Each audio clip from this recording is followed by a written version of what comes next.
What if I tell you that you can save up to 2,000 euro a year without making any sacrifices? This sounds too good to be true, and who doesn't want to have a free holiday or a big jump towards your personal goal? So how can we make that happen? I have the exact 5 points that made me do it. I will also share with you some points how you can optimize and work towards that goal that you can save up that amount. My name is Nina and I welcome you here on Ladies Mental. I share a simplified lifestyle, and today I want to focus on the finance aspect. Let's start with point number 1, which is my gym membership that I pay yearly. As a couple, we pay 970 euros. If I would pay as an individual in my gym, I will pay 235 euros extra. So I'm already saving that amount of money. Next, we have my internet. I'm only paying my phone bill. For unlimited data, I'll pay 20 euros. On average, a person pays 45 euros for a broadband at home. So which makes it really worth for me if I'm only going with my phone bill. I can connect the devices up to 3 and 4,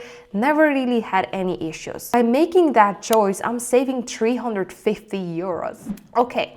Moving on to number 3 is my car insurance. I recently bought a car and there are a few things that I did into consideration.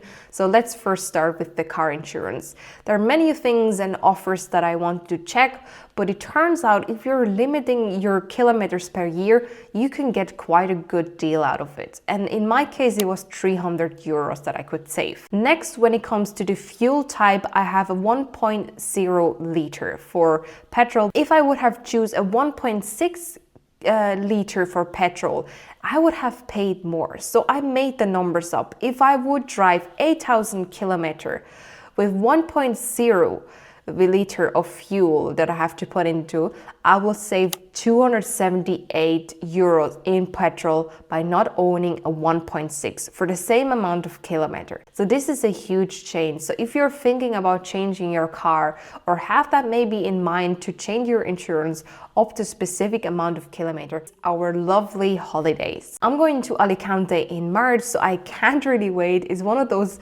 periods where you get excited before your holidays, so I'm currently in that. But if I would have gone to Alicante in August, which is the peak season, my flight price would have increased to 75 euros away. Same goes with hotel. If I would have gone in the peak season, I would have paid more. But because I'm going in March in low season, I'm saving up to 650 euros. Is that not lovely? And we can use it for something else or spend it during your holiday time. Let's make the mathematics. By now, I save up to 1,888 euros. For my final point number 5, I wanted to include my health insurance, which is currently 650. But while I did the researches and wanted to see what people on average save or pay for the health insurance, it turns out I'm paying more than I could. I wanted to go with the basic need for my health insurance. I rarely get sick and that's all I really need. But now that I notice, I have to change it or see what other offers are out there. So I didn't exactly save 2,000 euro, but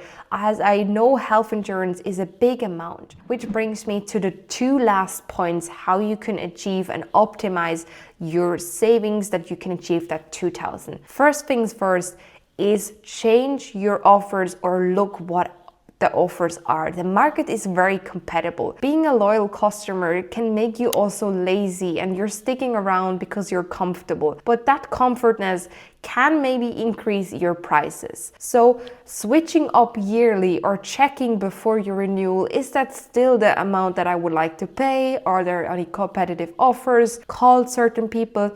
And setting yourself reminders to do that can help. Another great tip that I can give you is check out the season when you're paying your membership. This season, I mean, see if you can stretch out your memberships into different months. So I pay some parts of my memberships and insurance in January, another part in April and in autumn, so that not everything is stocked up in one month, and that makes a huge amount. Another way I do it is I always try to go for the yearly fee. The yearly fee will already save you money. Maybe in the first year somehow it's easier at the moment to pay the monthly fee, go for it.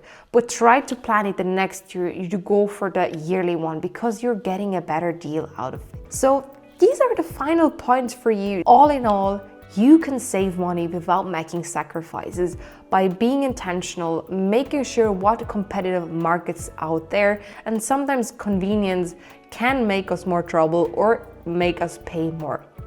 So we will keep the money in our pocket or use it for a bigger picture, such as a free holiday or something that you work towards. If you also would like to have a video in the future of how you can save up money with little sacrifices, I would love to do that. I think it's very interesting to share some frugal tips or how minimalistic people sometimes live or make their choices. What would you do with that 2,000 euro? Or is this really realistic in your way? I would also love to know that. Share it in the comments. I wish you a beautiful day and we see us next time.